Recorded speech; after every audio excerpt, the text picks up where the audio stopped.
Hello and welcome to my channel. My name is Emrose and I do a lot of stuff. Thanks for joining me here.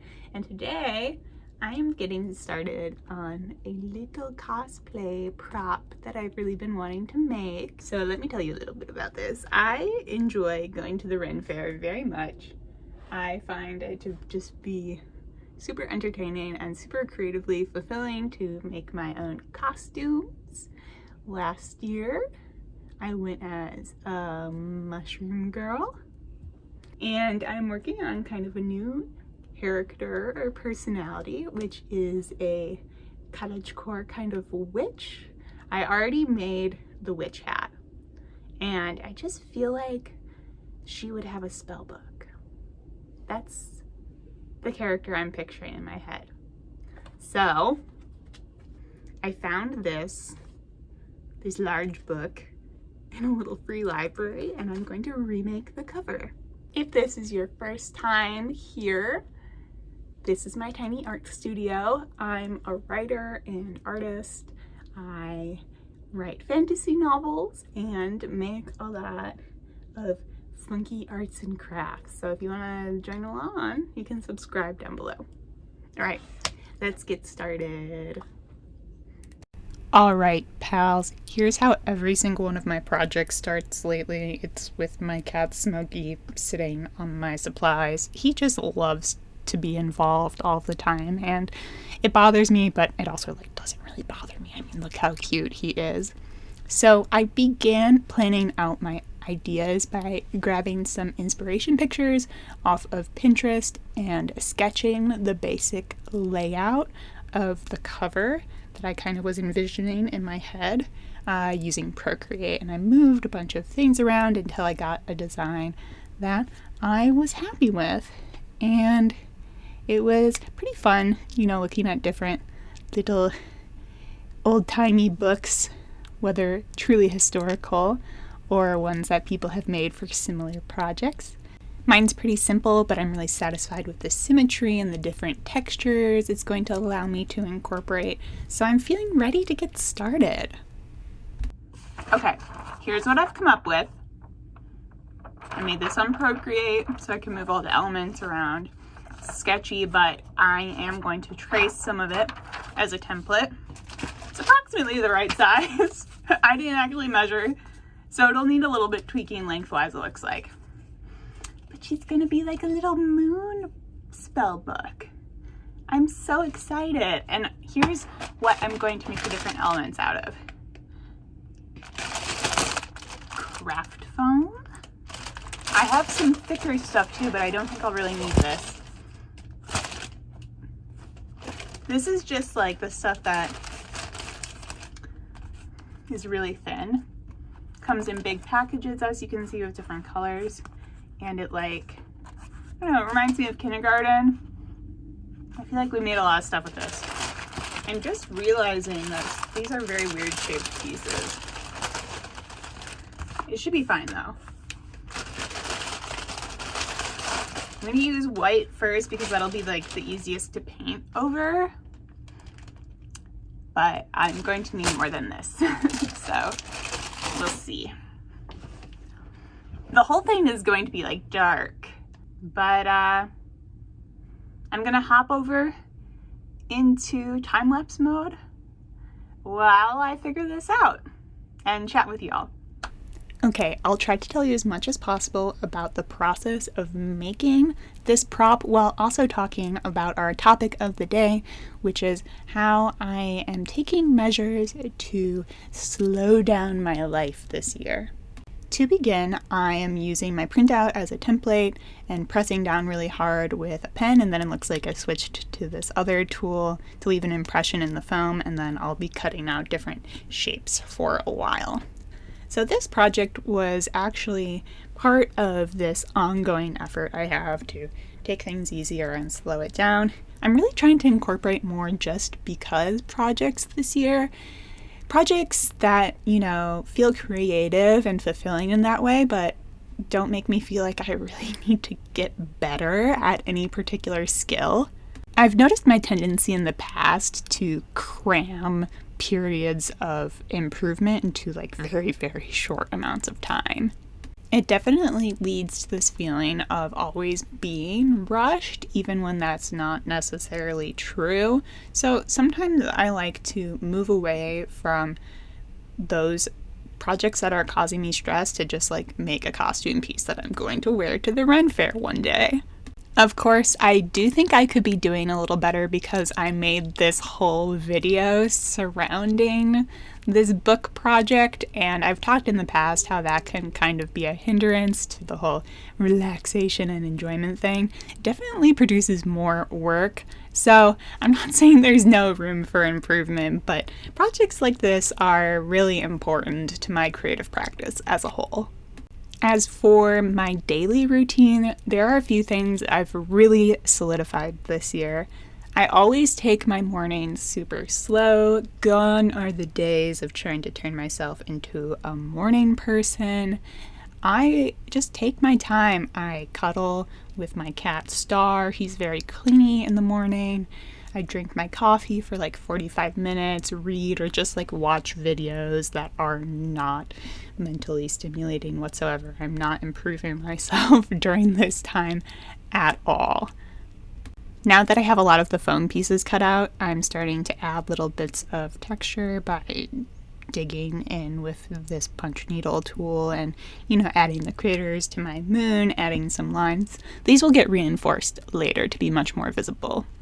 But yeah, I no longer really start my workday before 9:30 or 10, depending on the weather. Like, if I want to get a walk in early when it's nice out here in the south, I might even push that back later. Speaking of walks, something that has just been a mindset shift for me comes from a thing my therapist told me when I was like angsting about my low energy levels, my fatigue. I was like, I can't even make it through a simple walk anymore. And she was like, well, you can just like sit on a bench halfway through. You can just plan to sit on a bench, or you can plan to take this stretch more slowly. I can't believe how hard that was to internalize. Like, I guess I had it in my head that walking was like the bare minimum movement I could do every day. But, I am spending more time wandering. I'm going to do a little stroll every now and then. The other big thing that I am incorporating more of is just reading. More and more reading all the time. I should mention here, I've gotten a lot of the foam elements glued down. Now I'm also adding some texture, kind of like beading and stonework with just the pure hot glue itself. I really like this effect. It turned out super cool. I can actively feel my nervous system calming down when I read. It's a huge difference for me from, going through articles or essays on a screen. So that has been so satisfying. You'll see here that I have some sandpaper, and I'm just getting rid of like that little foiled area where the title was, because I thought the texture would peek through if I left it on before the next step. But speaking of texture, I did add a little bit more to the foam in a couple areas. Very difficult to see on the white and the yellow right now, but it will peek through. And then I started some classic decoupage. So I'm using Mod Podge glue sealant stuff, and then some scrap tissue paper that I had lying around. And I'm using this to like smooth all of the elements together. It also provided a really interesting texture. I wasn't sure if I liked the crinkle at first. I was trying to like flatten out all of the pieces as much as possible, but in the end, I think it gives like kind of an old, cracked leather appearance. So I spent a while covering the whole front, then I moved on to the side and the back. This also provided a better surface for paint to stick to, which is going to be the next step. For a bit here, it's going to seem like all of the texture is disappearing because of this flat black, but trust me, I bring it back with other color. In terms of slowing down other parts of my creative life, these are still areas that I consider like a work in progress. However, I'm making an active effort to take in less inspiration. I think having idea overwhelm is definitely a problem that I experience, and it's so easy to just marvel in all of the amazing things that other people make online. And I'm not stopping that completely. I still have like a core set of creators that I'm really invested in, but I'm trying to spend a little bit less time just scrolling DIY and art ideas, or at least like doing it more intentionally. Like, oh, I'm gonna go look at a bunch of art now. I'm also doing my best to limit my multitasking time, which is really difficult for me because this has been a huge habit for years and years, just like having 2 projects going at once, or even having to like listen to a podcast or video anytime I'm doing anything whatsoever. You know, in all of these clips that I'm watching through right now, there is a podcast on in the background, but I am trying to make a little bit more time for just like quiet art or quiet writing, because I feel like that is part of slowing my brain down and slowing kind of that overwhelm. One of the realities of working from home is that you're by yourself a lot, and for me that means I just hear my own racing thoughts a lot, which is like pretty overwhelming, and I would like to eventually be the person who can be alone with my own thoughts for a good chunk of time without like torturing myself. By the way, this part of painting the cover was totally my favorite. I love adding all the texture back in. It changes quite a bit over these next few shots, just like bringing all of the elements together, getting the shadows and highlights right. I love dry brushing. It is lovely, beautiful. Yeah, painting is so fun.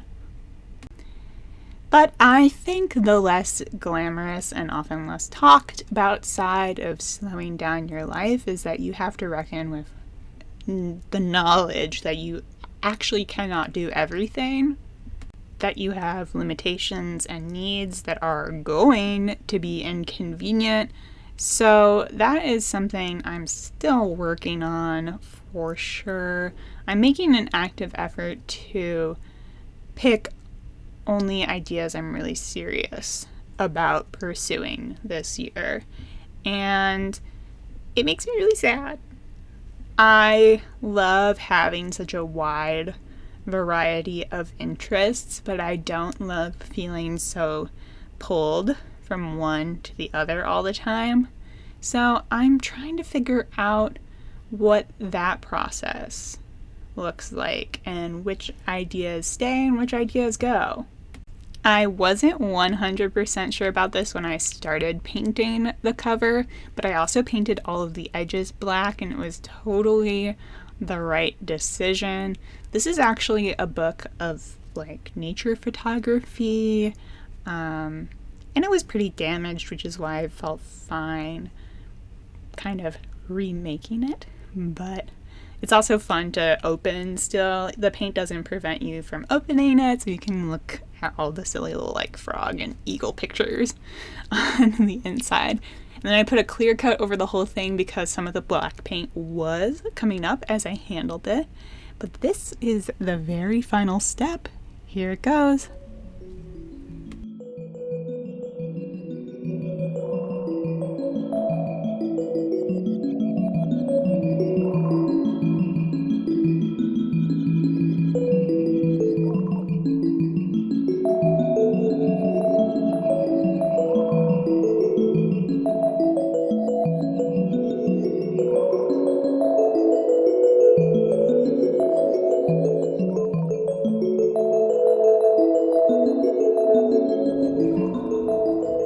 So this is it on this little project for now. I'm super happy with it. There are just 1 or 2 things that I think might be fun to add. So I have kind of ruined the front pages a little bit with paint around the edges. So I think I might try to like print out some cool design. I forget what these pages are called, but you know, it might be fun to have like a little checkerboard pattern or like marbled patterning like some books have here and also on the back, and that way it would also cover up the paint that kind of spilled over both the front and back.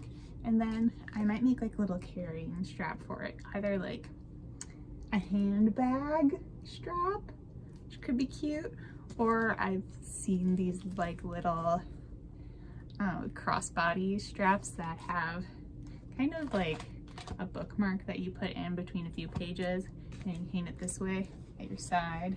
It's like, it's really cute.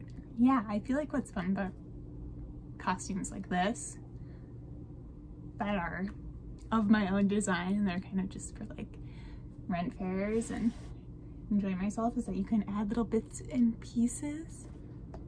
So definitely one thing for the costume overall that I feel like I need to add is some kind of pocket or carrying mechanism, because I always need pockets when I'm at the fair. So some kind of little side pouch would be really cute and fun. And there could even be like a hidden carrying compartment in here, maybe for something really small. I don't know, I'm still thinking about it. But that's it for this video today. Thanks for coming along with me. Reminder that I have an art shop where I sell prints and stickers, and I take pet portrait commissions, so you can find out information about those on my site as well. If you don't want to purchase directly from me for whatever reason, or if you want more variety, my stuff is also on Redbubble. And you can follow me on Instagram and TikTok. I'm at mrosearrett. I post here when I can, so subscribe if you'd like to keep track of me. And that's it for today. Thanks so much for watching, and I'll see you next time. Bye!